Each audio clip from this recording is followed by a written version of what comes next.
Hello everyone, this is a chapter of solution of trigonometric equation. आज हम करेंगे first question is general solution. वैसे ये question नहीं है, इसको हम जनरल सोल्यूशन क्यों पढ़ रहे हैं सबसे पहले कि जो फर्स्ट चैप्टर है सॉल्यूशन ऑफ ट्रिग्नोमेट्रिक इक्वेशन का, उसे आपको पढ़ने के लिए ये जनरल सोल्यूशन याद होने चाहिए। तो अब हम शुरू करते हैं जनरल सोल्यूशन। जैसे कि sine x equal to sine y. अब ये किस तरह हम लिख सकते हैं इसको, अगर ये फॉर्म में आता, अगर x की जगह मान लो कुछ भी आई, 2i 3i 4x आई 5x आई, और y की जगह कुछ भी आ जाए 5 2 3 4 कुछ भी आ जाए, वो बता रहे हैं कि मतलब ये किस फॉर्म में लिख सकते हैं। इसको हम लिख सकते हैं n पाई प्लस माइनस 1 की पावर n, उसके बाद हम y, okay, n pi plus minus n dot multiply का साइन वाई। अब इसकी जगह तुम कुछ भी लिख सकते हो, अल्फ़ा भी हो सकता है, एक्स भी हो सकता है, कुछ भी हो सकता है, ठीक है, एंड सो ऑन, कुछ भी लिख सकते हो इसकी जगह। अब जैसे कॉज की जगह हम क्या लिख सकते हैं, कॉज को हम यूज़ कर सकते हैं 2 एन पाई प्लस माइनस, अब यहाँ पे भी तुम अल्फ़ा लिख सकते हो, है ना, 2n पाई प्लस माइनस अल्फ़ा, ये फार्मूले हैं। और tan की जगह तुम क्या यूज़ कर सकते हो, tan की जगह हम यूज़ कर सकते हैं n पाई प्लस अल्फ़ा, ठीक है, क्या यूज़ कर सकते हैं n pi plus alpha, okay. Sine की जगह तुम यूज़ कर सकते हो sine x equal to sine y. अगर कभी भी क्वेश्चन में आ जाता है तो आपने क्या यूज़ करना है, एन पाई प्लस माइनस इकट्ठे नहीं डालना, 1 के साथ डालना है, प्लस आगे अंदर 1 के साथ माइनस आएगा, उसके साथ हमने ये डालना है, ठीक है, -1 की पावर n अल्फ़ा या x या y। कॉस के क्या साथ लिख सकते हैं 2n पाई प्लस माइनस अल्फ़ा, tan के साथ n pi plus alpha.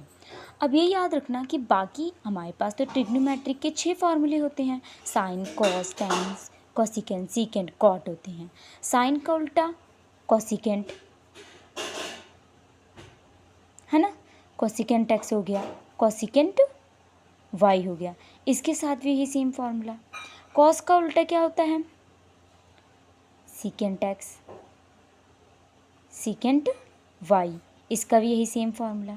tan का उल्टा क्या होता है, cot x equal to cot y। अब इसके रिलेटेड हम एक एग्जाम्पल से समझते हैं। मान लो मेरे मतलब एग्जाम्पल इसलिए ले रहे हैं कि आपको इजी हो जाए ये समझना, ठीक है। मान लो हमारे पास क्वेश्चन है cot x equal to cot y।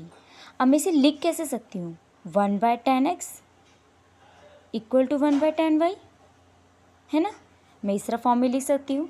हमने ये 11th और 12th में ये किया हुआ था क्वेश्चन, इसे इस तरह लिख सकते हैं। अब इसे अब ये इधर क्या tan y equal to tan x, है ना, ये हो गया। अब ये वाला फॉर्मूला डाल, बताओ tan x का फॉर्मूला क्या था, n पाई प्लस अल्फ़ा, है ना, n पाई प्लस अल्फ़ा था, तो हमने क्या लिख देना है n पाई प्लस y, ये हमारा फॉर्मूला हो गया। अब अगला जनरल सोल्यूशन जो है,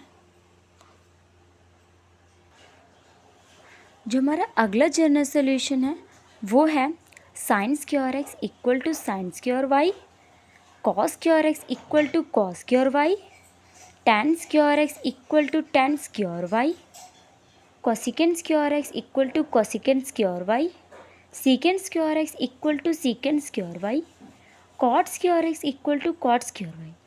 अभी तक हमने बस इसमें ये किया था कि इसमें स्क्वायर नहीं था, बट इसमें क्या आ गया, स्क्वायर आ गए हैं। तो इन सभी के फॉर्मूले के लिए एक ही है मेथड,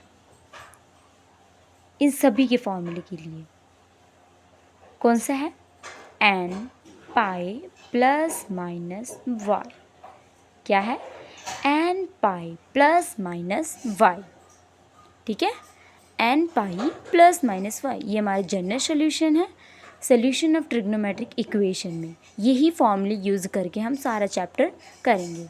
ओके।